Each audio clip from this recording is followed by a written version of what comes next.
Hello, my name is Sienna Lopez. I am a student attending Victor Valley College doing an educational podcast project for Psych 101. This podcast will be based on information that has been learned and discussed in my course so far for psychology. Today we'll be talking about psychological disorders, and as of right now we'll be specifically focusing on schizophrenia disorder. Schizophrenia has 5 different types of diagnosis, which I will be going over in just a second. We'll be focusing on this topic because I think it's not focused on enough. But to get started, I'm going to name the 5 schizophrenia disorders that have been acknowledged and mentioned. Schizophrenia disorders have 5 different diagnoses, which are paranoid schizophrenia, disorganized schizophrenia, visual schizophrenia, undifferentiated schizophrenia, and catatonic schizophrenia. These are all different forms of schizophrenia disorder.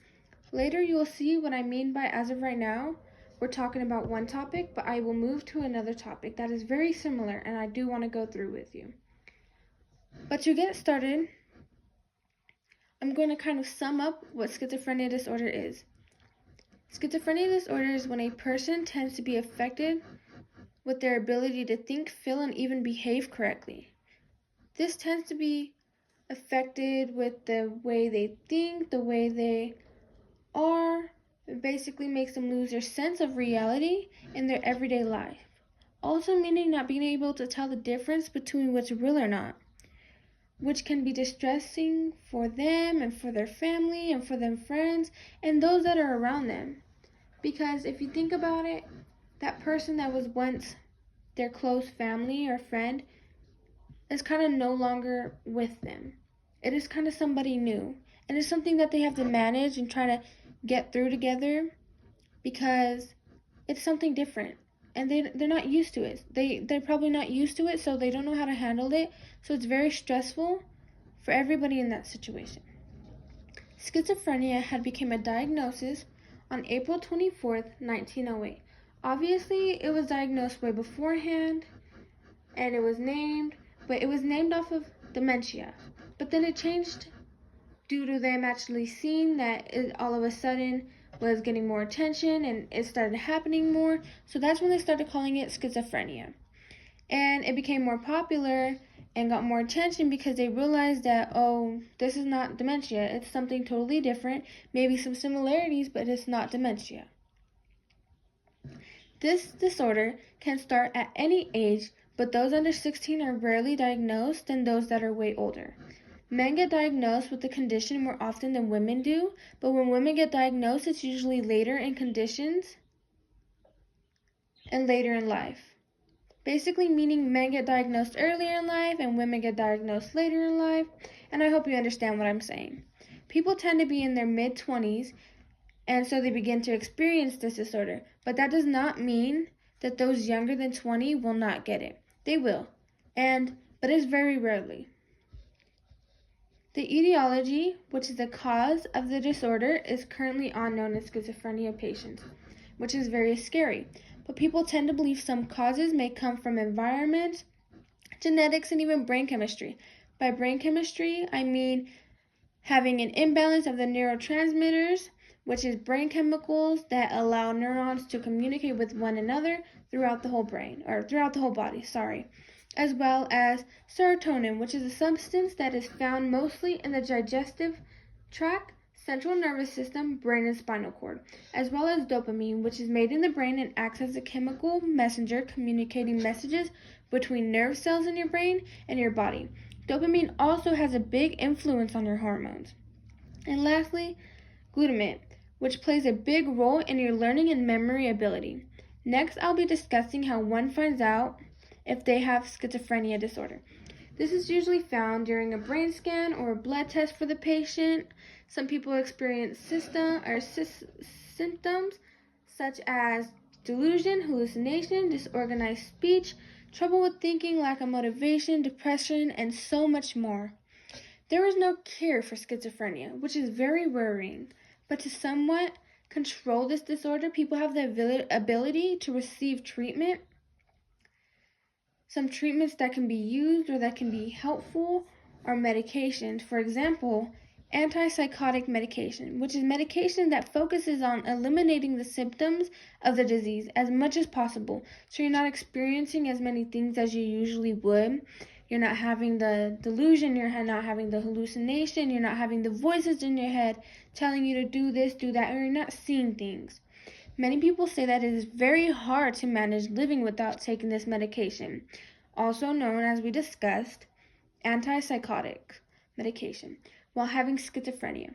Another source I'll be going over is going to therapy, in which there are different types that are available, such as group support, family therapy, cognitive therapy, and psychoeducation. And that is not all that is there for you. There is so much more that are out there that I haven't even discussed that could help you if you have schizophrenia. Starting on the next topic, early signs of schizophrenia are a person neglecting their hygiene, a person's immediate emotions changing and becoming different, like no emotions showing at all.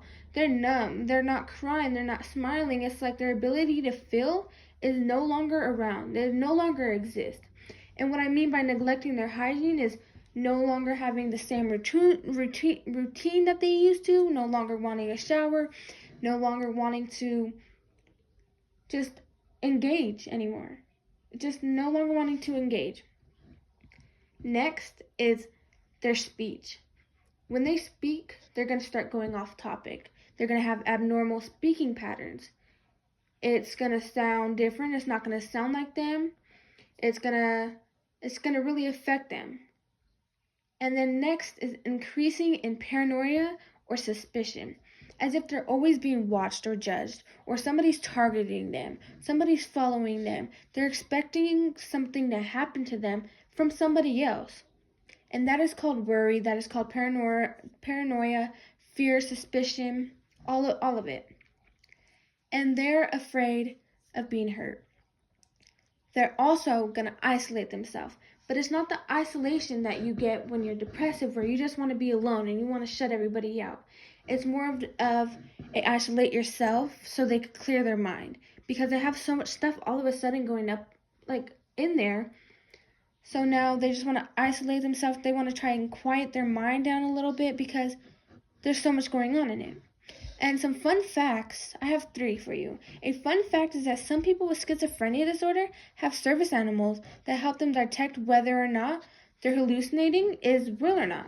So meaning, for example, if a person has an animal, for example a dog, and this person with schizophrenia sees something, for example a person, they'll be like, hey, like, bark if there's a dog, assist me if there's a dog, or a person, I apologize. Assist me if there's a person, and the dog would bark back. And if the dog doesn't bark, that means that what they're seeing is not real. And so another fun fact is that you can use your cell phone, or a lot of people use their cell phone to check their surroundings. So if they see somebody and then they put the camera on it and the person's not there, that means that they're hallucinating.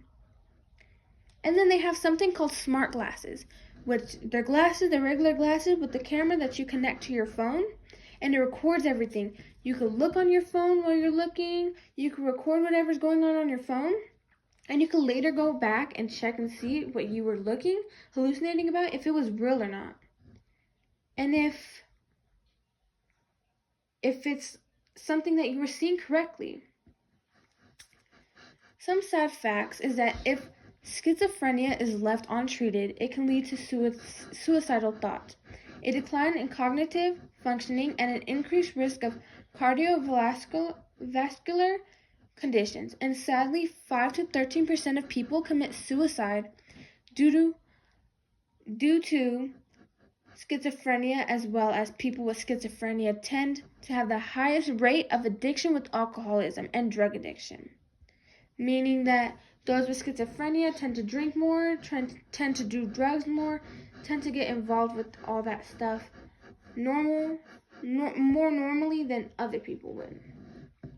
From my knowledge about schizophrenia disorder, I have learned that those that experience this disorder cannot have their false beliefs, meaning the stuff that they believe, changed, even if it was proven. For example, if I tell this person, hey, that person's not there. That person's not there. Or the person's not there. There's not a bug on you. Something like that. They're not going to believe me because it is set in their mind that it is true. So false beliefs changed. Their false beliefs cannot be changed even when they are proven false. And that is called delusion. Which means delusion is when a person just believes and believes and believes and you cannot get it to stop. They also tend to hear or see things that don't exist, that are not there, which is a symptom of hallucination. Hallucination can happen when you are tired, when you are on medication, when you are on drugs, and when you are having a psychological episode. And that is hallucination. They also believe that somebody or something else is controlling the inside of their brain and not themselves. Meaning that they have no control over themselves and they're just listening to whatever is getting fed in their brain from whatever's speaking in their brain or whatever they're seeing or whatever's being told. And in my opinion, I believe these patients deal with rough and heartbreaking situations that nobody should go through. And if you are experiencing schizophrenia, I believe that you should seek out for help and try to at least get somewhat of that under control. And the reason I decided to focus on schizophrenia rather than another disorder is because I think it's not brought up enough or spoken upon like it should be.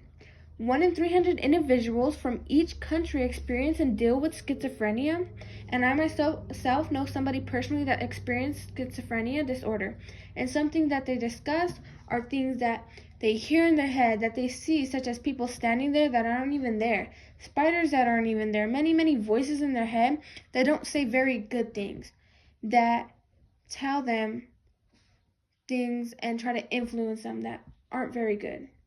And they begin speaking to themselves as if they're talking to somebody that's not even there, as if somebody is there with them.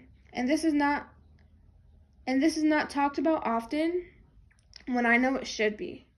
Now to go over what I said we were going to talk about earlier, but as of now, I'm going to mention that there are so many other disorders that aren't even talked about as often as they should be. I'll be going over some of them and their symptoms and their treatments in case you're interested. For starters, bipolar disorder, which is a disorder that makes a person have excessive mood swings, depressive episodes, moods, and often makes a person never sleep or makes them sleep so much that they have low energy, that they don't have energy for anything. They begin to feel very agitated, very irritable, which means very irritated, very angry, and very upset. And they will even begin to feel suicidal.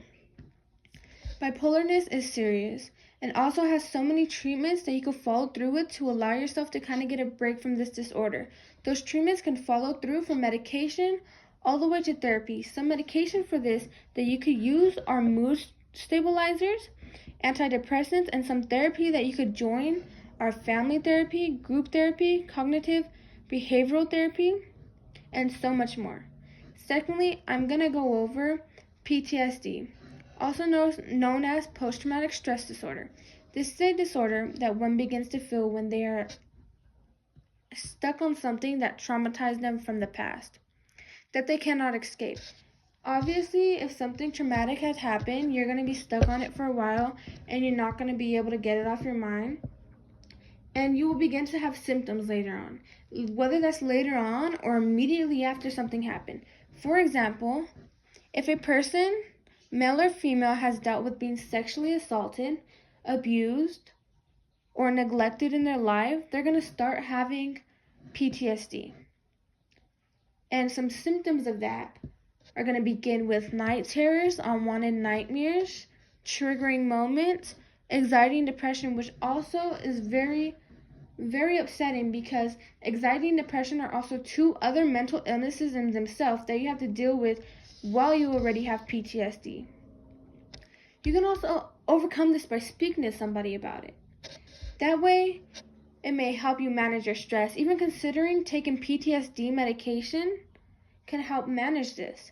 I myself suffer from PTSD, and the way I cope with it is to speak to somebody like my therapist about my past and journaling about it. This helps me in many ways by allowing me to get it off my shoulders and getting reassurance that everything is okay from somebody other than myself, somebody other than my family, somebody other than people that surround me that know me personally. And even though there are so many more disorders, and I could talk nonstop and keep going over all these disorders with you, I'll be talking about one last disorder that sticks out to me and that is very important. This disorder is called depression. I'm positive everybody knows what depression is, but if you don't, depression is a deep form of sadness that begins to make a person feel very worthless, very suicidal, very irritable, and angry. Again, irritable is irritated. They begin to isolate themselves. Again, there was two different isolations that we talked about, when one just wanted to quiet their brain, and then there's one where they just want to be left alone. They don't want anything to do with anybody. They don't want to be around family. They don't want to be around friends. They want to lock themselves away in their room, and they don't want to be around anybody or do any activities. They don't have energy, and they just begin to sleep, and they just begin to be by themselves. They want nothing to do with anybody else. And that is a great sign starting on depression, so you can notice that in somebody. Depression is curable, which is very good. Depression is curable, and I wouldn't say with at-home remedies, but instead of medication or therapies, there's things that you could do at home that allow you to feel better. For example, at-home remedies, if you want to call it that, you could do journaling, you could walk in the nature, you could be by yourself, but make yourself distracted. Don't sit in the room by yourself listening to sad music or anything. Sit in your room, watch a funny movie, maybe clean your room. Have yourself in a clean environment, so it's not like you are stuck somewhere that you don't feel okay. Make sure you isolate yourself. If you're gonna isolate yourself, make sure you isolate yourself in a nice clean area where you're comfortable. And I don't recommend isolating yourself, but if that's how you want to cope, then, make sure it's a good environment for you to feel better and feel safer. Meditating, you can meditate by yourself. You can meditate at a park. You can even do breathing techniques and all kinds of stuff. And journaling, write about your feelings, write about your future, write about what you want. And this is the kind of way to cope with whatever you want to let out and you can't quite say to anybody, or you can't quite get it off of your mind, but you want to talk about it, and talking about it would help you. So that's another way of trying to cope, or at-home remedies to kind of help you. And then another is getting yourself out of bed. Get yourself out of bed on a set time, at a good time, taking care of your hygiene. Make sure that your hygiene is okay, and make sure that you are okay. Surround yourself with good people. If you're going to be around people, make sure they're good people so they're not putting you down. You're not put down. And if you want to take the direction and you're interested in medication and therapy side for depression, you could take medication and therapy.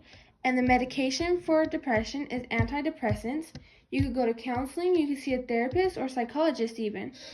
That could help you release the sadness. And I highly recommend to speak to somebody that is on the outside of your family, on the outside of your home, rather than somebody you are close with and somebody that you know very well. And I only say this is that the reason is because you're not going to be judged. It's not somebody that knows you personally and that could judge you. So rather than speaking to somebody that's going to judge you, you're speaking to somebody that doesn't know you. And so you feel a lot more comfortable. Obviously, get to know the person, but they don't know anything about your lifestyle or your life, so they can't judge you. So I feel more comfortable, in my opinion, speaking to my therapist because she doesn't know any of my family. And so I think that's good for other people, and I believe other people would think the same thing. And I know this topic for the podcast was about focusing on one psychological disorder, but I wanted to kind of include a little bit of information about other disorders that people do suffer from on a regular basis, just to give an insight on the similarities or the differences that are not talked about as much as they should be anymore. And I know that there are a lot more disorders, but these three stick out to me the most because these are known and a lot of people normally have them and normally deal with them. and it's not talked about. And I've had a lot of fun going over what I've learned in class and also researching and finding out new things that I didn't even know, trying to find out for this project.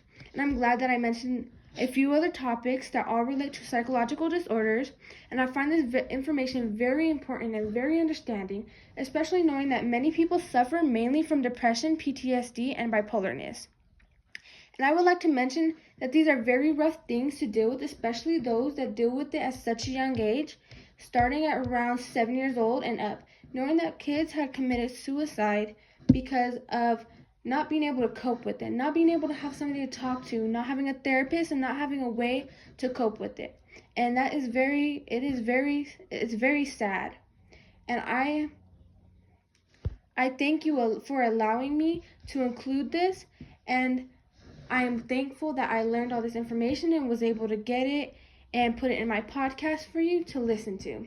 And I would like to start off by ending my podcast right here. And I would like to say thank you for listening and following along with me as I discuss the importance of schizophrenia disorder, as well as a few other important disorders to me and their causes, as well as their treatments and behind that.